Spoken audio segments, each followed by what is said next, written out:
I'm Yarimar Bonilla. I am a professor at Hunter College, City University of New York, and I'm recording this video in solidarity with the scholar strike that's taking place September 8th and 9th, in which academics across the United States and beyond are suspending their normal activities and taking a moment to reflect upon issues of police violence and racial justice in the United States and beyond. So for my video, I've decided to do an interview with renowned scholar and activist Marisol LeBrón, author of Policing Life and Death, who has written extensively about issues of police violence in Puerto Rico and across the Americas. Thank you for joining me, Marisol. Thanks for having me. Excited to be here. Yes, so I wanted to talk to you a little bit about how we could connect and how what connection you see between the issues of police violence in the United States and the issues of colonialism in Puerto Rico. How do you connect those topics? Yeah, so it's always really important when we're talking about policing to also be talking about colonialism. In many ways, there would be no colonialism without the apparatus of policing. It's really central to how we should be conceptualizing colonial rule, right? There's definitely a Venn diagram and it's a circle between those two. So it doesn't matter if we're kind of talking about colonial rule in the United States or in Puerto Rico.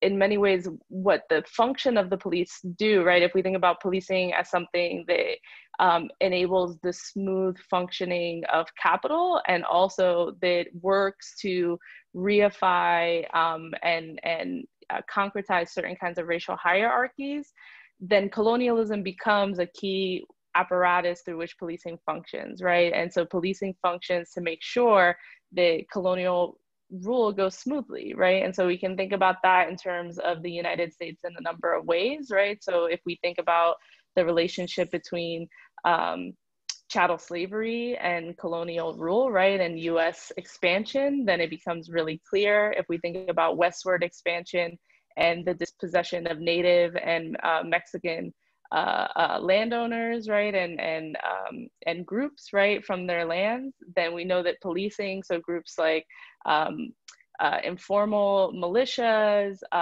early kind of police departments, even the US military, all were part of this law enforcement apparatus that were central to the work of territorial dominance and of economic expansion. And so, how, go ahead. Oh no, go ahead. So I was just gonna say, so it's really important that we're always thinking about the two in tandem, but also if we think about like the case of Puerto Rico, right, in many ways what policing does is smooth out these contradictions that arise as a result of colonial rule, right, to make sure that the subject population, the group that's kind of the colonized in the colonized subject position, right, is not rebelling, is doing the work that they're supposed to be doing, is producing what they're supposed to be producing, right, plays a really key and central role in ensuring those kind of relations of domination, of extraction. Yeah, and policing has been central to also repressing independence movements in Puerto Rico and other colonies, right? Yeah, 100%. So if we look at the history of policing in Puerto Rico, the policing of the pro-independence movement or folks who are advocating for anything but the status quo essentially is huge, right? And so in Puerto Rico, we see kind of overt physical repression, including kind of police brutality, but also killings of pro-independence activists, right? So there are cases spanning from kind of the early days of US colonial rule. We have instances, particularly like the 1930s in Puerto Rico, which was a period of intense economic upheaval, right? With the Depression, with kind of this global economic slowdown.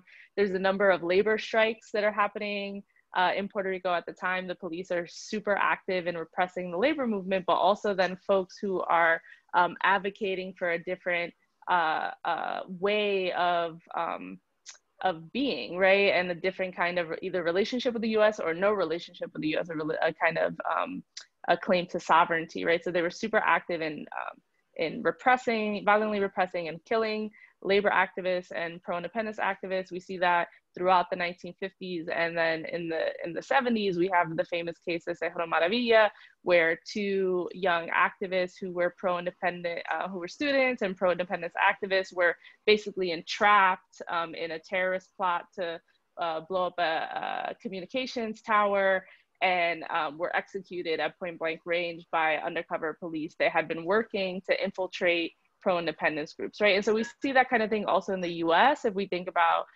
COINTELPRO, right? And the effects of COINTELPRO in stopping a revolutionary struggle, right? That's a major part of what the police do, is maintain kind of the smooth functioning of the status quo, right? And so we can see that in terms of the racial status quo, a colonial status quo, or economic status quo. And what is the relationship between the way police violence that is experienced by African Americans in the US and what is experienced by Latinos, both in the US and in the territories? Yeah, so one of the things that's really interesting is we see that policing isn't often thought of as a Latino issue, really, right?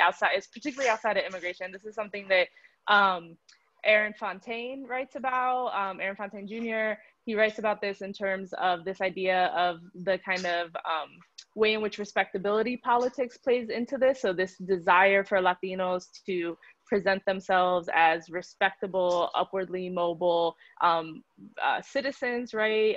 In response to kind of xenophobia and racism, and a desire to distance themselves from Blackness, right? And so as a result, the issue of the ways in which policing has been encountered by Latinos is de-emphasized, right? Or it's seen as not as important as issues of immigration and the economy, right? But one of the things that we know is that a huge component of immigration in this country is immigration enforcement, right? Many of the ways in which people encounter the immigration system is through the kind of policing of citizenship status, right?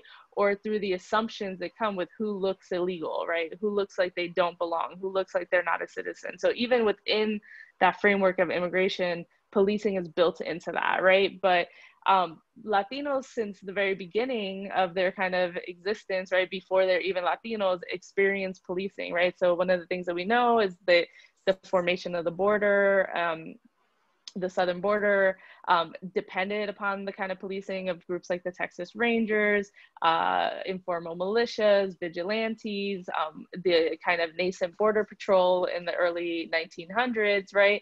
And then also, as kind of more Latino immigration to the US begins, right?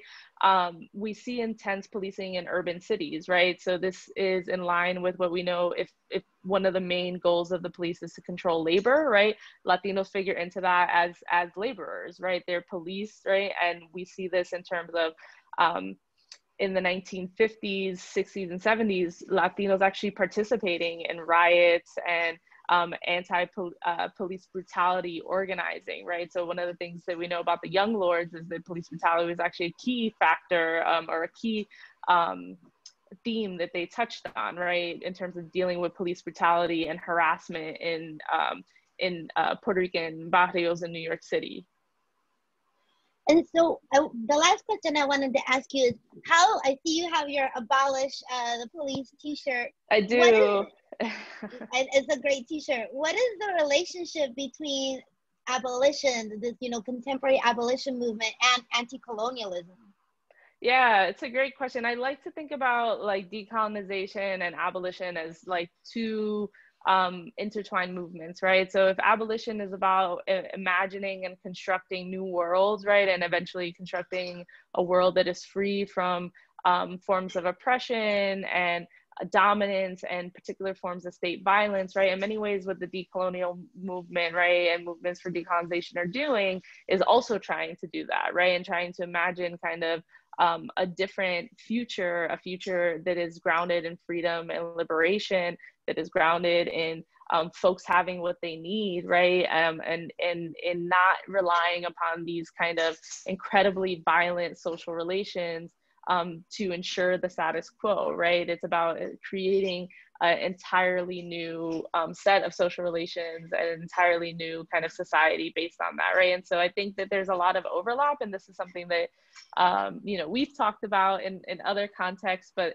and in a lot of places, the world, like, so in Puerto Rico, for instance, abolition doesn't necessarily, as a phrase, have a ton of traction, right? I think there's a lot of people that are interested in abolition, but it's interesting, I think, to think about, like, what are some of the other words that people are used to describe abolition, right? And I think decolonization or anti-colonial struggle is actually another way of thinking through abolition, right? Because I think you can't have the abolition of the police if you have a colonial order, right? And so those two things have to be hand in hand, right? When we're talking about abolition, we're talking about the abolition of all of these systems of oppression and exploitation.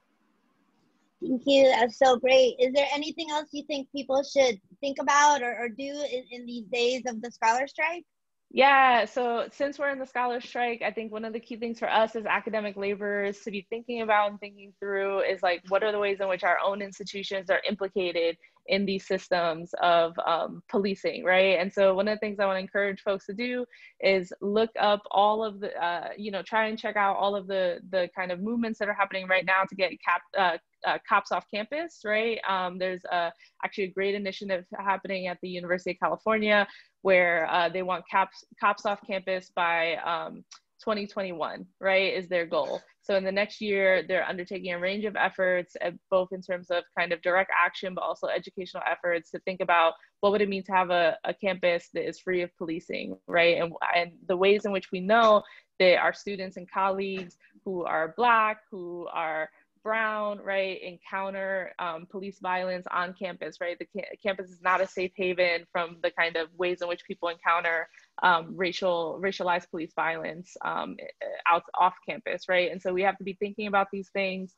And also when we're thinking about that, not just getting, campus police off of campus, but also rupturing these partnerships that exist between campuses and local police departments, right? But also agencies like ICE, all of that stuff. So how do we get all of these different kind of forms of law enforcement off campus, recognizing that it actually does not make our campuses safer, and it certainly doesn't make our students safer.